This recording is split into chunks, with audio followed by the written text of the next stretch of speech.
wait a minute, this is the opposite of what your doctor and I have been saying for so long. To clear all this up, we must begin with the basics about fiber. When I started recommending the ketogenic diet, the textbooks were clear that humans need not consume carbohydrates, right?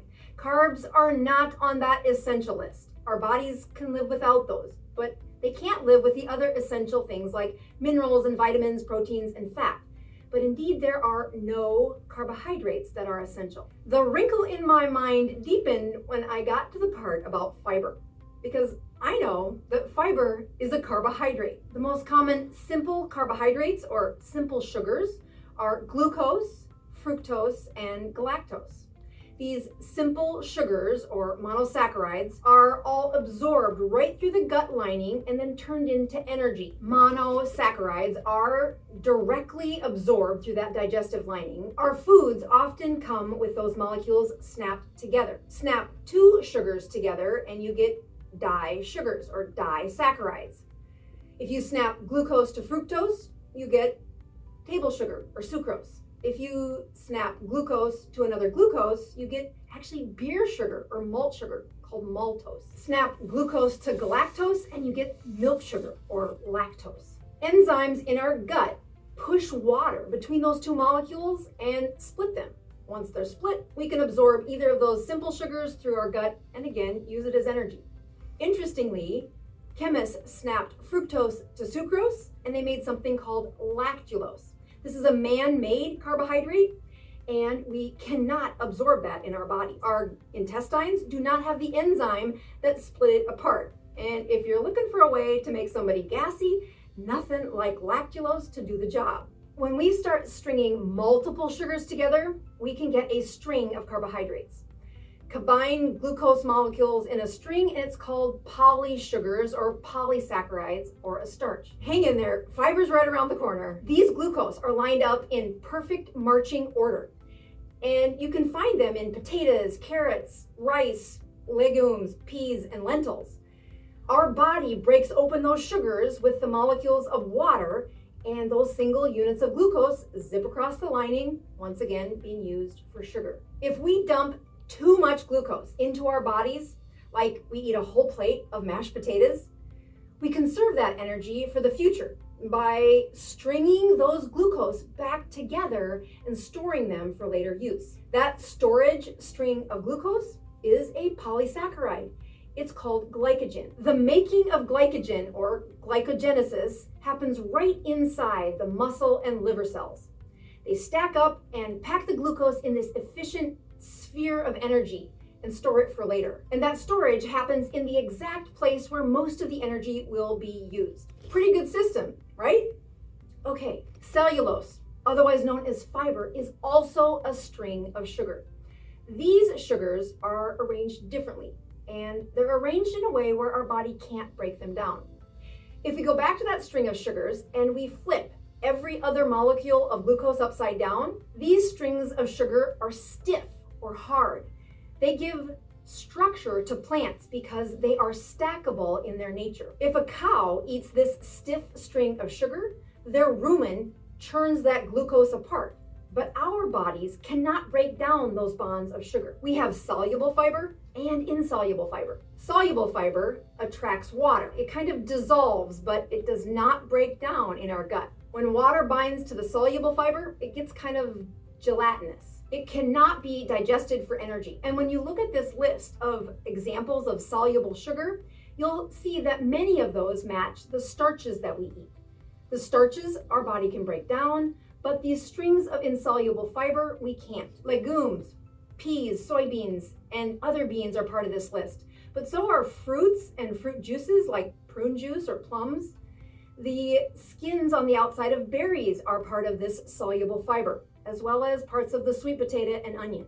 The skins of some of these root vegetables and onions are the insoluble fiber. And this is the fiber that we can't break down, and it does not sponge up water. This fiber gets its fame from bulking up our stools and making us feel healthy. It's been sold to the medical community and the public as a way to improve the health of patients by consuming more and more of it. There is more to this story if your gut is also filled with a bunch of carbohydrates. When I started recommending the ketogenic diet, I told myself that the fiber was not absorbed and that the recommendations for net carbs was going to be an okay thing for my patients. But it did not take long for my insulin-resistant patients who struggled with inflammatory problems to prove me wrong that their sugars indeed did rise with this type of fiber. Take psyllium, for example. This is a common form of fiber supplement, also called Metamucil. If you think fiber doesn't raise your blood sugar, do an experiment. Buy Metamucil, the unflavored kind, test your sugar, and then swallow 3 tablespoons of Metamucil. Check your sugar at 30, 60, and 90 minutes to show what did your sugar do. In hopes that other people can learn from your experiment, post your results in the links below. I'd love to see what yours turned out to be. For 2 decades, I told patients that they needed fiber for a healthy gut, and it is simply not true. We can live without carbohydrates, and our bowels can be healthy, in fact, maybe even healthier without fiber. These ingestible strings of carbohydrates act like scrub brushes on the insides of our intestines. And that might sound like a good idea to clean you out, but it is not good. It removes an important part of your body and your bowel called a slime layer, or this mucus, that protects the lining of your gut. That slime layer is supposed to be dense, viscous, not aqueous. The squishier, the better job it does. This slime layer is not just to grease the treads for your stool to move along. It separates the home between you and your gut biome, or the flora of bacteria living in your gut.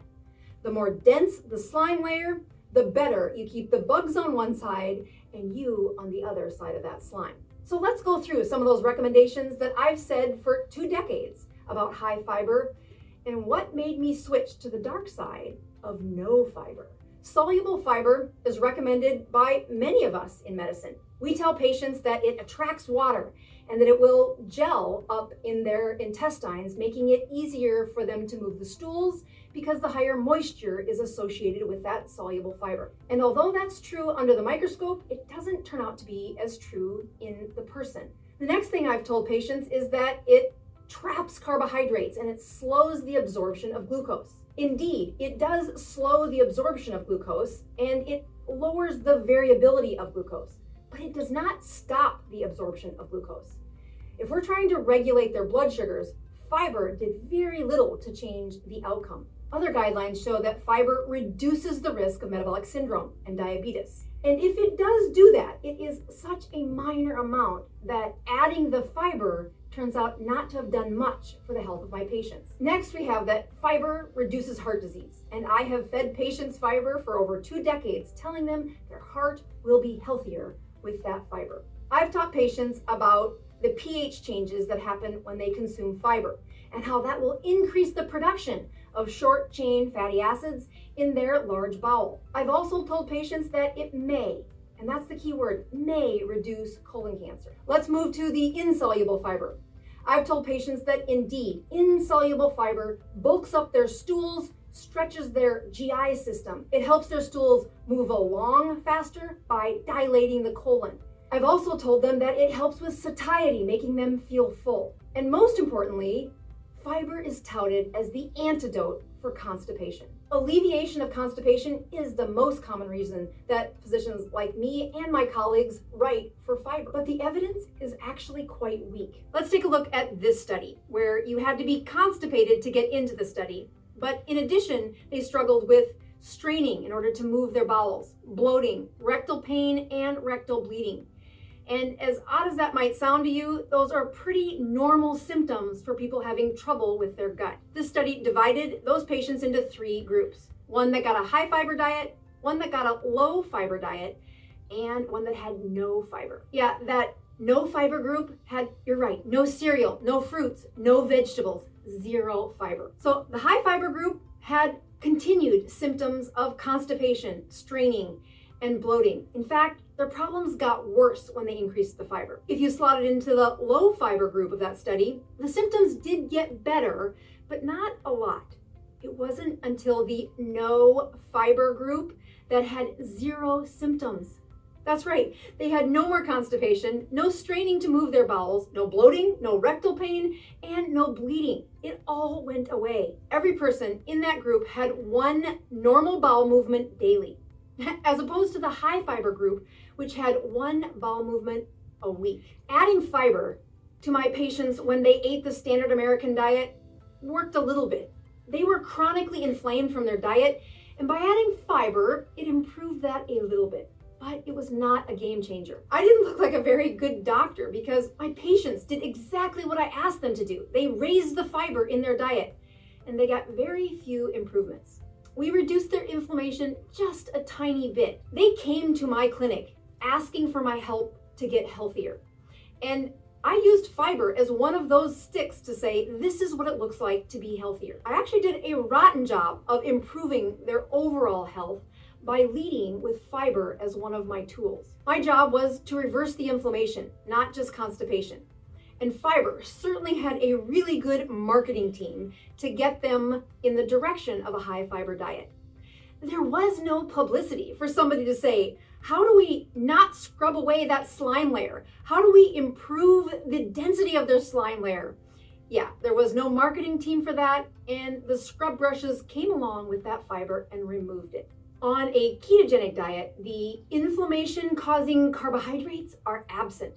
The intestines chug along normally, and your gut slime layer stays intact, growing healthier the longer there are ketones flowing in your circulation. What if, instead of leading with fiber, I had led with a no fiber, high fat, low carbohydrate diet? I would have alleviated their constipation. I would have also beat the tar out of what fiber did to lower their satiety.